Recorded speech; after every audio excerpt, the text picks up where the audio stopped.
7:45 a.m., Baltimore Comic Con. There are a ton of comic dealers here. There is no reason why you can't find any comics here. This show is awesome.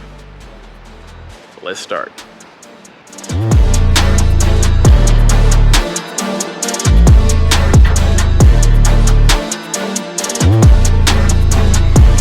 Hey ladies and gents, Rob here. Okay, so I got some more books. This is kind of like a part 2 to Baltimore Comic Con. Yeah, these are going to be books I think are a little bit better than the previous group of books. And I hope you like them. So let's see what I picked up this time. Okay, I picked up another copy of V for Vendetta. The reason why I get this book is it's, first of all, one of my favorite movies I've seen from DC Comics in the last, I guess, 10 plus years. Great movie. Comic is very interesting. Every November 5th, this book gets really popular for those who don't know. For some reason, obviously because of the movie, this book gets really popular November 5th, and I've already sold one copy. And, well, my online store. So if you see this book for a couple of bucks, this book goes for about 20 to 30 bucks raw in high grade. And of course, a lot more in CGC 9.8. So if you see this book at your store soon, it's a good time to pick it up. Now, in my last video, I was showing copies I picked up of Guardians of the Galaxy issue number 5. That's the one that has Angela, who's from the Spawn universe, who's now in the Marvel universe. That was her first full appearance, and I also showed an image of Age of Ultron, issue 10. That's her first cameo in the Marvel universe. Now her first appearance in comics is right here. And that is Spawn number 9. Angela's first appearance. And this book can still be had for not a ton of money, raw. This one but it goes for about 30 bucks or so, high grade, and of course a lot more in CGC 9.8. Angela's a really cool character. I'm assuming we're going to be seeing her sometime in the near future because she is now Thor's half-sister. So if you see this book and it doesn't cost very much, it might be worth picking up right now. This next book is Alpha Flight 106. And this is the reveal of, I guess, Marvel's first LGBTQ character in Marvel Comics, North Star. Now, not a big deal nowadays, but I guess back in the 90s when this book came out, it was kind of a big deal. So anyway, this book has some historical significance because of that. And I believe this book goes for about $10 to $15 raw. And in CGC 9.8, I'm not sure what it goes for, but if you see it in the cheap end, it might be worth picking up. Now, this next book I got is more just from nostalgia than value, and that is The Punisher. This is the comic book adaptation of the movie.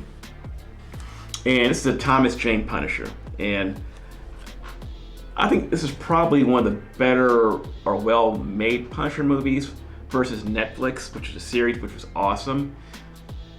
The other two Punisher movies that they made weren't very good.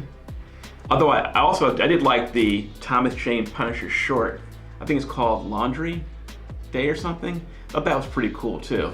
Anyway, like I said, this is more nostalgia than value. I don't think it's very valuable, but it's probably not a great spec, but I got it because I remember watching the Punisher movie. Now this next book got insanely expensive recently. The Sensational She-Hulk issue 40. This book goes for a lot of money raw and in CGC 9.8. The CGC 9.8 copies go for about $1,000 now. And in raw, if it's high grade, looking at a couple $100 worth of value out of that. All because of the cover in the first 2 pages, which has her jump roping naked. And of course in the cover it has an image of her, getting ready to jump rope. So that's the draw of the book. I guess that's the reason why it's going for a lot of money now, obviously. And with this book is actually rivaling She-Hulk, Savage She-Hulk number 1 in value, although that one's easily double or triple the value of this book, but it's catching up. And with her Disney Plus show coming soon, book may be getting more and more popular. Her number one in this issue is actually in high grade Ghost for over $100. Is this book a good spec? If you can find it for a decent price, I think so. This one isn't CGC 9.8 by any means, but it's still worth having. The next book has I think a pretty cool villain. I think it's gonna be a big part of the Spider-Verse, and that is Amazing Spider-Man 546. This is the first full appearance of Mr. Negative. I believe Comic Book Day 2007 is his first cameo. Anyway, the rumor on this, and I think it's a rumor so far. Let me know in the comments whether it's true or not. We will probably be seeing him in the next Miles Spider-Verse movie, Spider-Verse 2. So if you see this book can be had for about $20 to $25, you know, in great shape. This is worth getting. I think Mr. Negative's a really cool character who will be around for a while. So if you see this book, I think this is probably a top level spec. I think there's also a variant. It's also a brand new day book too. So if you see this book, I suggest you get it for a good price. Here's a book I found in the cheap bin. Adventure Comics 373, which was kind of popular a couple of years ago, but now it's since dropped down to not very much. This is a Silver Age DC book. It's also the first, you guys know? Okay, well I'll tell you anyway. The first appearance of Flash's kids, Don and Dawn Allen, from the future. So, the Tornado Twins, it says right here. Now we know in the TV show it was different, but this is the comic book appearance of his kids. So this book can be had for, I don't know, $5 or $10. And with the future of the DC coming up, you never know. And will we see Flash's kids? Probably not, but they're from the future, so you never know. Okay, this next comic's kind of a fun issue.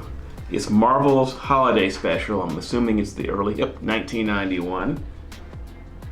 And this comic got kind of popular recently. It's also a newsstand. It has Santa Claus. It has all of the Marvel characters and mutants, excuse me, chasing after Santa Claus. And in this comic, it is revealed that Santa Claus is an Omega level mutant, which makes sense because how can somebody get all those presents to those who celebrate Christmas, by the way, to all the kids around the world? So this one got popular recently. You know, it's a fun issue. It's a good spec. No, just a fun book. That's why I got it. And I had never realized that Santa Claus was an Omega level mutant. It's also Arthur Adams art too, which is kind of cool. So if you see this book for a couple of bucks, for fun, it's worth picking up. This book got kind of popular recently. Planet of the Symbiotes, King in Black, yeah, issue 3. First appearance of Brent Waters, who I believe is the new Toxin. So if you see this book for a couple of bucks, I think this book goes for about $10 or $15, I believe. This might be a decent spec. Don't know yet, but I'm gonna buy them. Okay guys, I'm gonna be doing another giveaway, and I'll announce what the comic will be in the next video. So if you've already asked to be put in, you're still in the hat. Remember, for those who are new who want to be in the drawing, you have to be subscribed. That's one of the requirements of being in the drawing for the new comic book. And also, I've been putting in my end credit scenes, something special is coming soon. Well, I started an online store, so a lot of the books that you see me talking about will be available there. It's robscomics.com. I'll put a link in the description if you want to check it out. I've already sold a number of comics to the people who've already found out about it. Thanks guys. They'll be going out tomorrow morning. Sold a number of comics, so I'll be putting a lot of comics that I talk about here for sale. I'll make the prices, I'll try to make them fair, you know. You guys know I get some stuff for a good price. Anyway guys, so listen, I hope you guys like the comics, and I'll be seeing you soon.